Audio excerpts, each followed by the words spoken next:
ఇప్పుడు ఇండియాలోని యూనివర్సిటీ క్యాంపస్లలో ఒక పెద్ద వివాదం నడుస్తోంది. విచిత్రం ఏంటంటే స్టూడెంట్స్ని వివక్ష నుంచి కాపాడ్డానికి తెచ్చిన రూల్సే ఇప్పుడు పెద్ద గొడవకు కారణమయ్యాయి. అసలీ కథేంటో ఒకసారి చూద్దాం. చూశారుగా, వివక్షను ఆపడానికి తెచ్చిన చట్టాలే ఇప్పుడు వివాదానికి దారితీస్తున్నాయి. అసలిదే వింతగా ఉంది. ఇంత మంచి ఉద్దేశంతో మొదలుపెట్టిన ఒక పని ఎక్కడ బెడిసికొట్టింది? ఎందుకిలా నిరసనలు మొదలయ్యాయా? సరే, ఈ వివాదంలో మనకు రెండు పక్షాలు కనిపిస్తున్నాయి. ఒకవైపు దేశంలో ఉన్నత విద్యను కంట్రోల్ చేసే యూనివర్సిటీ గ్రాంట్స్ కమిషన్ అంటే యూజీసీ.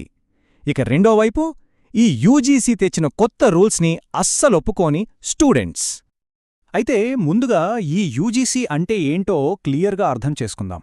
చాలా సింపుల్గా చెప్పాలంటే, మన దేశంలో బ్యాంకులకు రిజర్వ్ బ్యాంక్ ఎలాగో మన కాలేజీలకి, యూనివర్సిటీలకు యూజీసీ కూడా అచ్చం అలాంటిదే. కాలేజీలకు గుర్తింపు ఇవ్వడం దగ్గర నుంచి మనం చదివే డిగ్రీలకు విలువ ఉందా లేదా అని తేల్చే వరకు అన్నీ ఇదే చూసుకుంటోంది. అందుకే యూజీసీ ఏ చిన్న రూల్ తెచ్చినా అది చాలా పెద్ద విషయమవుతుంది. సో రీసెంట్గా ఈ యూజీసీ యాంటీ డిస్క్రిమినేషన్ రూల్స్ అని కొన్ని కొత్త రూల్స్ తీసుకొచ్చింది. వీటి ప్రకారం క్యాంపస్లలో ఎలాంటి వివక్ష ఉండకూడదు.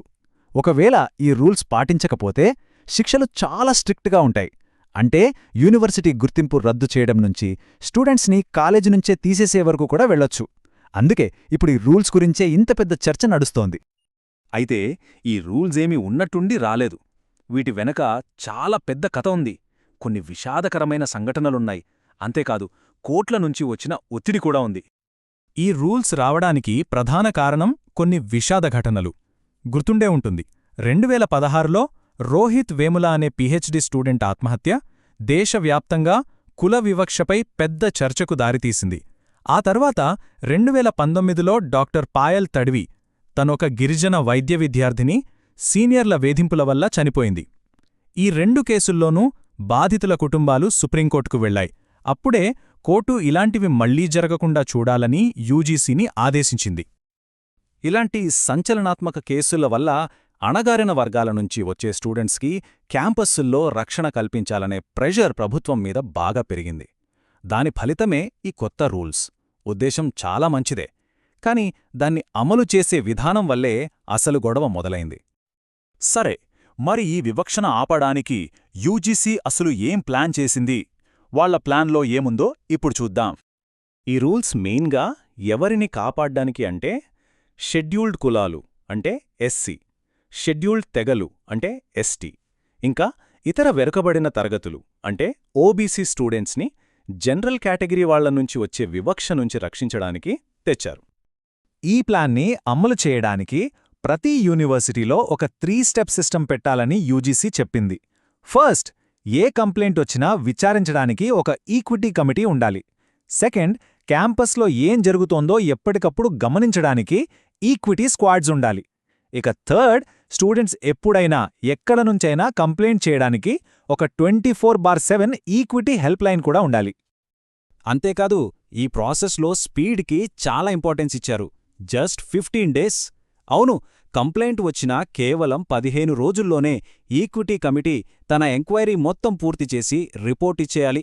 అంటే న్యాయం చాలా ఫాస్ట్గా జరగాలన్నది వాళ్ళ ఆలోచన. ఇప్పటివరకు వింటే ఈ ప్లాన్ చాలా బావుంది కదా, కానీ అసలు గొడవ మొదలైందే ఇక్కడ్నుంచే. ముఖ్యంగా ఆ కమిటీని ఏర్పాటు చేసిన విధానం దగ్గర. ఏంటా కారణం? చూద్దాం. అసలు ఇప్పుడు మన ముందున్న అతిపెద్ద ప్రశ్న ఏంటంటే, ఇంతకీ తప్పు ఒప్పు అని తేల్చే ఆ కమిటీలో ఎవరుంటారు? ఈ నిరసనలకు అన్నింటికీ మూల కారణం ఈ కమిటీ కూర్పు. ఈ కమిటీలో ఎస్సీ, ఎస్టీ, ఓబీసీ కమ్యూనిటీల నుంచి ఒక మెంబరుంటారు, ఒక మహిళా మెంబరుంటారు, ఒక దివ్యాంగుల ప్రతినిధి కూడా ఉంటారు. కానీ ఆశ్చర్యకరంగా జనరల్ కేటగిరీ నుంచి ఒక్కరంటే ఒక్క ప్రతినిధి కూడా లేరు. అంటే దీని అర్థమేంటి? ఒకవేళ జనరల్ కేటగిరీ స్టూడెంట్పై కంప్లైంట్ వస్తే ఆ కమిటీలో వాళ్ల వైపు నుంచి మాట్లాడేందుకు, వాళ్ల పాయింట్ ఆఫ్ వ్యూ అర్థం చేసుకునేందుకు ఆ కేటగిరీకి చెందిన వాళ్లే ఉండరు. ఇక్కడే అసలు సమస్య మొదలైంది.